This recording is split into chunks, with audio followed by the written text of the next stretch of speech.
Ji, please sit Mr. down. Speaker, sir. Chairman, not speaker. Sir, Mr. Chairman, I thank you for giving me this. I am calling Sri A.B. Akoijam to please speak. Thank you for this time. As I get up to speak on a troublesome moment in the history of India that has never happened, called the tragedy of Manipur, which is sought to be silenced by the government. And it is an irony that such an important matter, which is sought to be silenced, gets an opportunity as the midnight hour approaches. And this reminds me of the fact that people in my home state, the time is 2 hours ahead of Delhi. And we have been dancing on the tune of Delhi and the time that is supposed to be approaching 12 at the moment. People like Janu Barua and others have demanded for years that Northeast should have a separate time zone.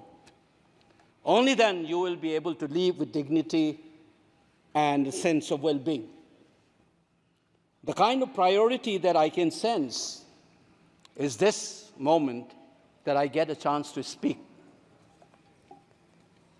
Mr. Speaker, sir, I'm just trying to, Mr. Chairman, I'm drawing your attention to the absence of Manipur in the President's address. This is not a simple absence. It is a reminder of a Rashtra Chetna which excludes people. You must realize that more than 60,000 people are languishing in relief camp in wretched conditions for the last 1 year. If anybody is read partition of this subcontinent, which I have done, I was associated with a research project. We have interviewed more than 1,500 survivors of partition of 1947, and you are witnessing the same thing. People are living in wretched conditions that I cannot even mention here. 60,000 people homeless is not a joke. 200 plus people died. And there has been a civil war-like situations where people are armed to the teeth and roaming around and fighting each other, defending their villages. And the Indian state is a mute spectator to this tragedy for 1 year.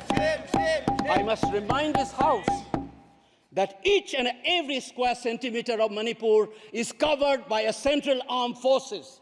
It is one of the most militarized areas in this country where you have more armed policemen than the civil police, besides the armed forces of the Union. Despite this, how is that 60,000 people were rendered homeless and villages in thousands were destroyed? And yet, our Prime Minister remained mute, not even a word. And the presidential address did not even mention that. Shame. And I said that this silence is not normal. It is a reminder of the fact which many scholars have said, that there is a continuity between colonial and the post-colonial period. Today we are observing a day where we begin a new criminal laws, seemingly discarding the colonial heritage. But as Ashish Nandi says, colonialism is a state of mind. It is a psychological phenomenon. It is an outlook, the way you look at the people, the way you look at the world. And the fact that this continuity is shown by neglecting the tragedy of a state, which is the 19th state of the Union. It is amazing to see that I get an opportunity as the midnight hour approaches to register this anguish and this hurt of the denial that this country has meted out to its own citizens in the state of Manipur.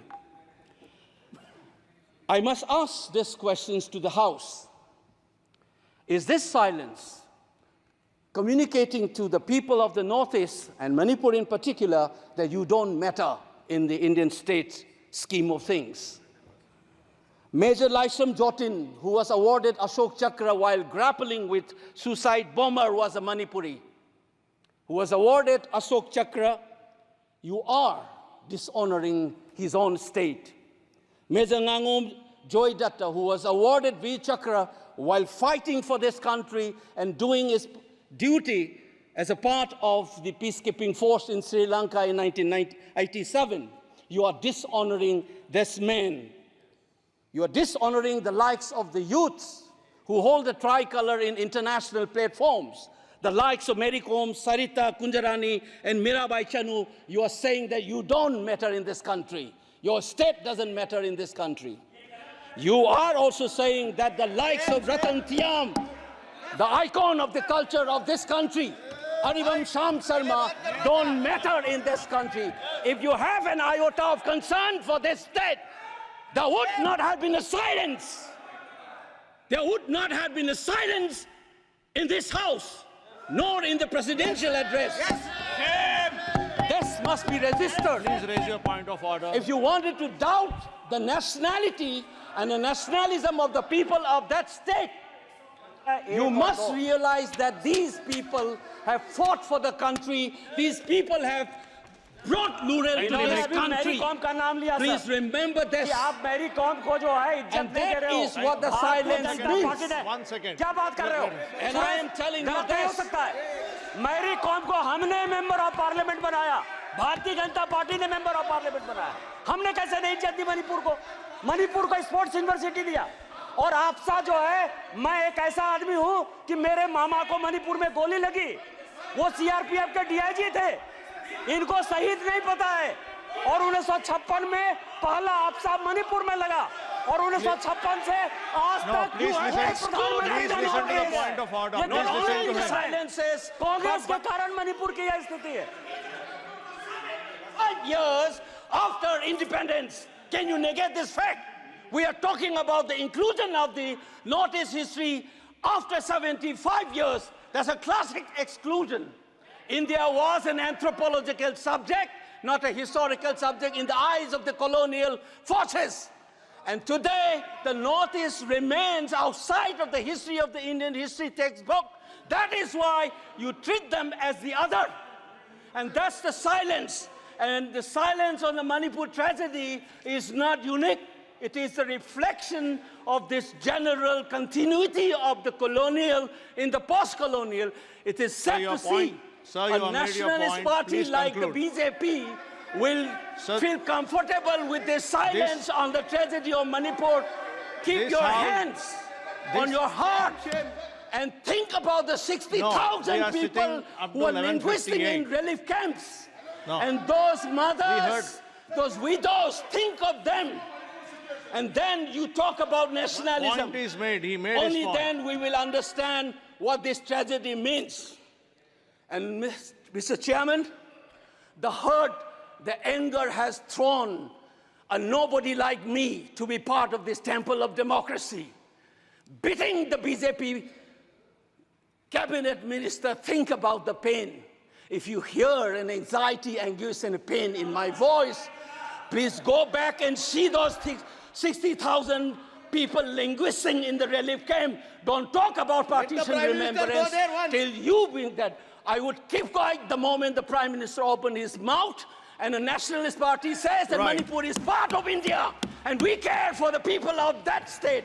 Only then I will accept what is nationalism in our face. Thank you, Mr. Chairman. Thank you. I thank the House.